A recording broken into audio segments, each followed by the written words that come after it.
Vote જોઈએ તો સુવિધા આપો, નર્મદાના મોટી મોગરી ગામનો ચૂંટણી બહિષ્કારનો નિર્ધાર. વોટ જોઈએ તો સુવિધા આપો, નર્મદાના મોટી મોગરી ગામનો ચૂંટણી બહિષ્કારનો નિર્ધાર.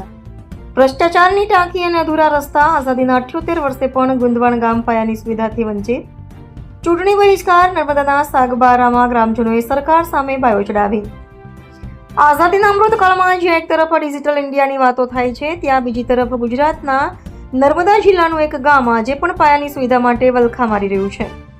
સાગબારા તાલુકાના મોટી મોગરી ગામના લોકોએ પાયાની સુવિધાઓના અભાવે હવે આક્રમક વલણ અપનાવ્યું છે. તંત્રની ઉદાસીનતાથી કંટાળીને ગ્રામજનોએ આગામી તમામ ચૂંટણીઓનો ચૂંટણી બહિષ્કાર કરવાની ચીમકી આપી છે.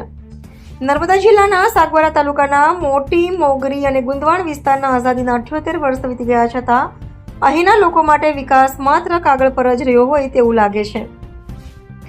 ગ્રામજનોનો આક્ષેપ છે કે ગામમાં પીવાના પાણીની ટાંકી અને પાઇપલાઇન તો બનાવવામાં આવી નથી, પરંતુ તે સાવ તકલાદી છે. ટાંકી લીકેજ છે અને પાણી મળતું નથી. રસ્તાઓની હાલત તો એવી છે કે ચોમાસામાં અહીંથી પસાર થવું જોખમી બની જાય છે. ગ્રામજનોના જણાવ્યા અનુસાર અમે વર્ષોથી રજૂઆત કરીએ છીએ. પાણીની ટાંકી તૂટી ગઈ છે, રસ્તાઓ અધૂરા છે. ભ્રષ્ટાચારને કારણે એક વર્ષ પણ રસ્તા ટકતા નથી. ચોમાસામાં નાળા ઉપર પાણી ફરી વળતા વિદ્યાર્થીઓ શાળા કોલેજ જઈ શકતા નથી. જો સરકાર અમારી પાયાની સુવિધાઓ પૂરી નહીં કરે તો અમે આગામી વિધાનસભા અને સ્થાનિક સ્વરાજની ચૂંટણીનો સંપૂર્ણ બહિષ્કાર કરીશું. પાણી પુરવઠા યોજનામાં ભ્રષ્ટાચાર અને તકલાદી કામગીરી છે. વીજ કનેક્શન અને આંગણવાડીના ભવનનો અભાવ છે.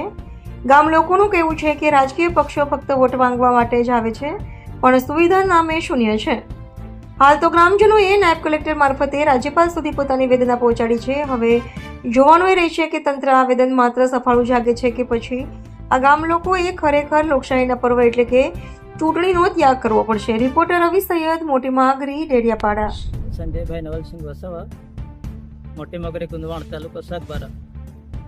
મોટી મોગરી ગુંદવાણ ફળ્યું અને નાની મોગરી ફળ્યું, એ બંને ગામોમાં વર્ષોથી મતલબ 70 વર્ષથી ગામની પાયાની સુવિધા દિન સુધી સરકાર તરફથી મળી નથી અને જે મળે છે એ બારોબાર ચાં થઈ જાય છે અથવા જન પબ્લિક સુધી પહોંચતી નથી.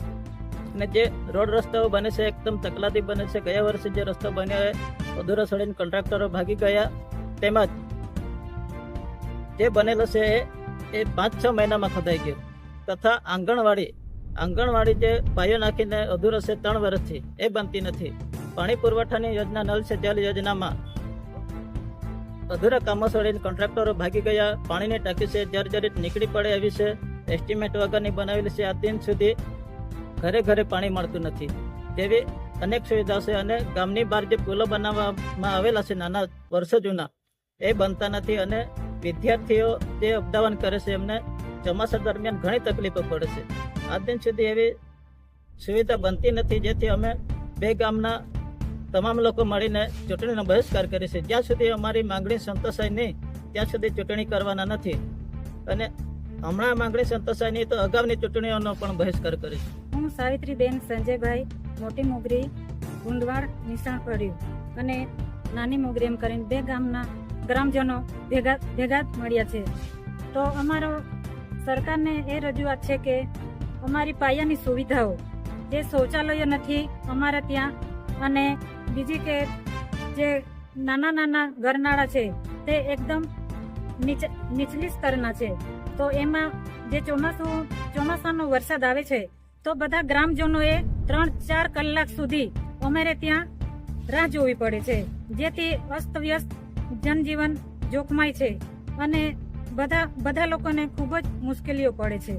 એટલી અમારી રજૂઆત છે, એટલે ચૂંટણીનો અમે બહિષ્કાર કરીએ છીએ.